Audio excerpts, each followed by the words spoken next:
नमस्कार, मी नेहा। आज आपण करणार आहोत अळीवाचे पौष्टिक लाडू। अळीवाचे पौष्टिक लाडू करण्यासाठी साहित्य पुढीलप्रमाणे आहे। मखाणे 1 वाटी, अळीव 1 वाटी, बदाम अर्धी वाटी, मनुके अर्धी वाटी, काजू 1 वाटी, गूळ 2 वाटी, खारीक पावडर अर्धी वाटी। खारीक पावडर ही अगदी ऑप्शनल आहे, तुम्हाला टाकायची असेल तर टाकू शकता, नसेल टाकायची तर काही हरकत नाही। माझ्याकडे खारीक पावडर ऑलरेडी होती घरात, म्हणून मी ती आता थोडी घेतलेली आहे। तर आता आपण कृतीला सुरुवात करूयात। तर सर्वप्रथम कढई तापायला ठेवली आहे, त्याच्यात सुकं खोबरं मी ओतलं आहे। सुकं खोबरं आता मंद गॅसवर चांगलं परतून घेणार आहे, ब्राउनिश होईपर्यंत। तुम्ही बघू शकता ब्राउनिश झाल्यानंतर मी ते काढून घेतलं आहे एका ताटात। त्यानंतर अळीव चांगले भाजून घेणार आहे मंद आचेवर। अळीव जास्त भाजू नका, कारण ते करपायला सुरुवात होते हळूहळू आणि तो करपटपणा त्याचा नंतर त्याच्यात उतरतो। त्यामुळे एक 5 ते 7 मिनिटं अळीव भाजून घ्या। अळीव भाजतानाच मी याच्यात थोडी खसखस टाकली आहे, 1 टेबलस्पून। अळीव भाजून झाल्यानंतर आपण ते एका ताटात गार करायला ठेवणार आहोत। मखाणा भाजून घेणार आहोत। मखाणा भाजताना त्याला चांगला क्रिस्पी होईपर्यंत आपल्याला भाजायचं आहे। त्यानंतर काजू बदाम आपण तुपामध्ये चांगले भाजून घेणार आहोत। मी यासाठी अर्धा टेबलस्पून तूप वापरलं आहे।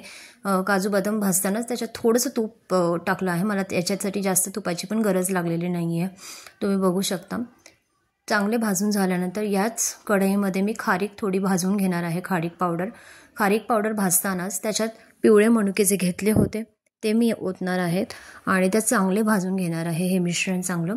त्यानंतर हे मिश्रण मी गार करायला ठेवणार आहे भाजून झालेलं। खारीक पावडर जास्त प्रमाणात भाजू नका, नाहीतर ती लालसर होऊ शकते। तर जे भाजलेलं मिश्रण आहे ते आता मी 1 बाय 1 मिक्सरला फिरवून घेणार आहे। मखाणा आणि मी जे सुकं खोबरं होतं त्याची पावडर करून घेतली आहे। त्यानंतर अळीवाची पावडर बारीक करून घेतली आहे। काजू बदामसुद्धा अशाच प्रकारे मी पावडर करून घेणार आहे।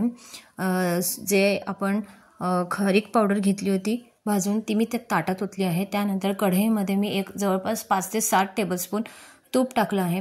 त्याच तुपामध्ये मी जो गूळ घेतला होता तो गूळ ओतणार आहे। आपल्याला याच्यासाठी 3 ते 4 चमचे मी पाणी घेतलं आहे, ते या मिश्रणात ओतणार आहे, जेणेकरून तो गूळ लवकर पातळ होईल। तर आपल्याला यासाठी गूळ नुसता पातळ करून घ्यायचा आहे, याला शिजवायचं नाही आहे आपल्याला गुळाला।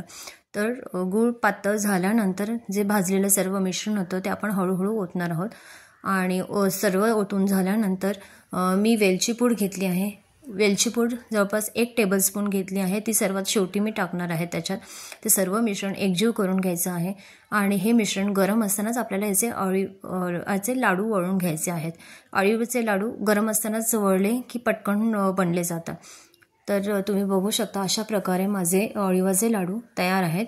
तर अळीवाचे लाडू हे केस गळतीवर आणि कंबरदुखीवर रामबाण उपाय मानले जातात आपल्याकडे। तर अशा प्रकारे तुम्ही एकदा करून बघा अळीवाचे लाडू। अळीवाचे लाडू खायला पण खूप चांगले आहेत आणि ते तब्येतीला सुद्धा छान आहेत। तर मला सांगा तुम्हाला कशी वाटली ही रेसिपी। थँक्यू।